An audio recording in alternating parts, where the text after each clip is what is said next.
Now we review the 2024 film Thelma. Shouldn't there be a Louise on the end of that? Alright, ladies and gentlemen, I just ran across, it is in theaters near me, the film Thelma, which is a 2024 film about an elderly woman. She is in her mid-90s, mid to early 90s, as is the actress.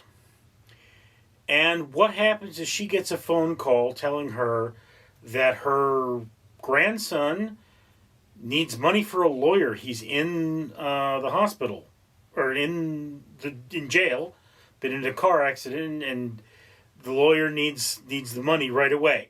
So she goes and does her little old lady thing and mails the money, and loses the address she was going to mail the money to, and then cops are no help.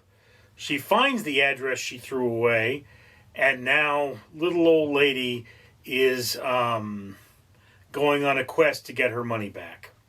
And because her family won't help her, they enlist the aid of other old people.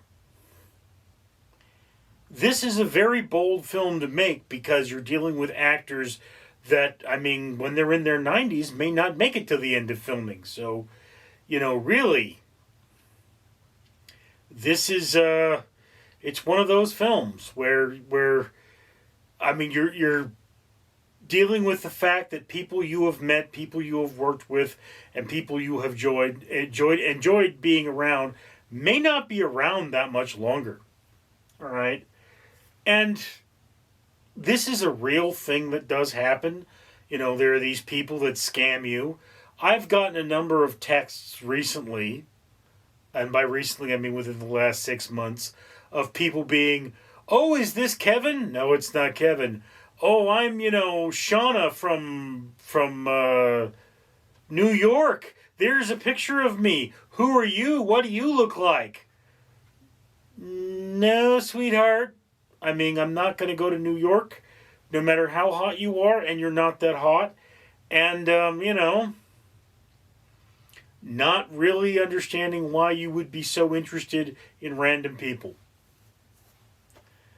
I mean, look, I've tried a few old phone numbers because I used to have friends that owned those numbers, and those friends aren't around anymore. So, yeah, it does happen. Before I get any further, let me remind you that for every 1,000 subscribers I get, I do purchase one of these bracelets from 4Ocean. 4Ocean pulls a pound of trash out of the ocean every time I do that. So if you'd be so kind as comment, like, and subscribe, you'd be doing your part for a better world. Now, essentially, we have two stories here. We have the A plot, which is the elderly woman trying to track down her money, and the B plot, which is the family trying to track down the elderly woman because she knows they're going to stop her. She knows that they're going to say, "Hey, look, the money isn't worth it. What's important is your safety." And they're right. But, one of the things about this movie is that you're dealing with an elderly woman, and, she needs to stay alive. She needs to, just because you're old doesn't mean that, you stop living. And, she's living on her own. She has friends who live in a senior home, and she's calling them all. And she's calling a lot of her friends to see if anybody can help her find this money. And just a lot of them are dead now. So it's, on the one hand, it's this very dark sense of humor. It's like, "Oh, she fell down oh, yes, okay. Oh, I forgot she did die." It's like, oh dear. Very, very macabre humor about aging and the elderly. And that's very relevant to our society now. The baby boomer generation is getting much older, and a lot of them are dying out. And, we're going to be a society with a much larger older population soon. So that's just one of those things we have to deal with. So yes, the macabre humor, the dealing with the elderly people,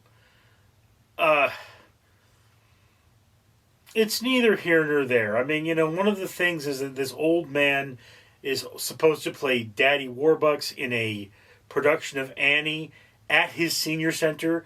So I think like the youngest person that could possibly be in this senior home is like 60. So, that's probably Annie was played by a 65-year-old, and Daddy Warbucks was played by this, 91-year-old or whatever you have it.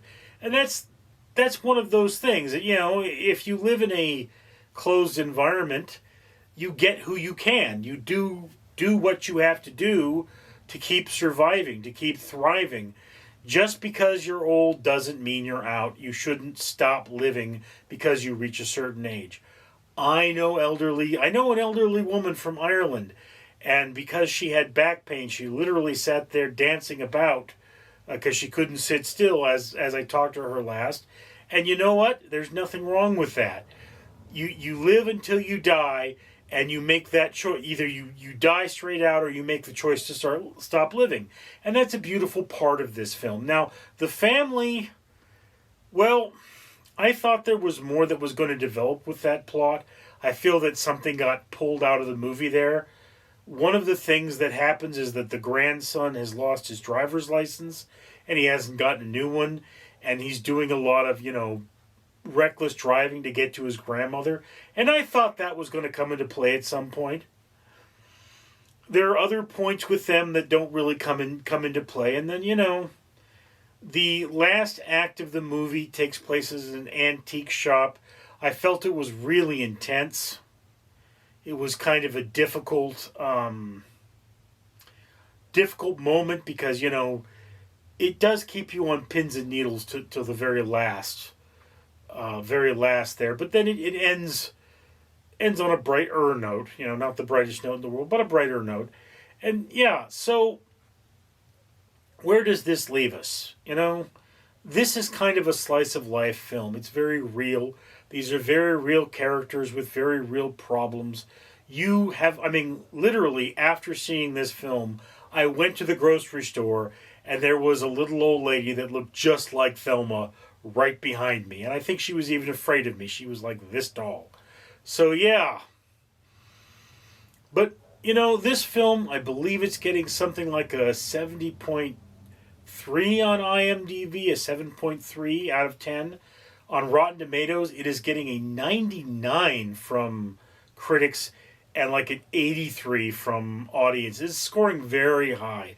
So Thelma is a good little film. It belongs at the very top of your watch list. If you had the option of seeing this or Deadpool and Wolverine, you should see Deadpool and Wolverine, unless you want the PG-13 option, which means you should see Thelma. So it's right under. This film could not be better. It's as good as can be done with this budget and this very tight cast. And that's what makes it a wonderful film, because this is really good filmmaking. It's real people in real situations doing real things and being pushed. And in reality, that's what good filmmaking is. So if you have the opportunity, go see Thelma. It is a great film. And I'm Richard. Greetings, humans! It's your old pal Randall the Rat again, and I'm taking a break from eating your delicious face to remind you to comment, like, and subscribe. And why should you do that? Well, for one thing, see this bling here? That awesome, isn't it? Yeah, got a dragon on it. This is what you get if you go to the Conqueror and start the Great Wall of China Challenge. Yeah. Walk long enough, bike long enough, you can plant 5 trees and get this awesome necklace, which the owner of this channel, Richard, has done for you, because he wanted to plant 5 trees and get an awesome necklace. And for every 1,000 subscribers he gets, he also buys a bracelet from 4Ocean, and they pull a pound of trash out of the ocean. So the more money he has, the more of these challenges he buys from the Conqueror, and the more trees he plants for you. So if you comment, you like, and subscribe, he can buy more bracelets, pull more trash out of the ocean, and plant more trees. Isn't that awesome? Shouldn't you be doing that then? Be smart. Click that like button, or I'll eat you. Might eat you anyway. You look delicious.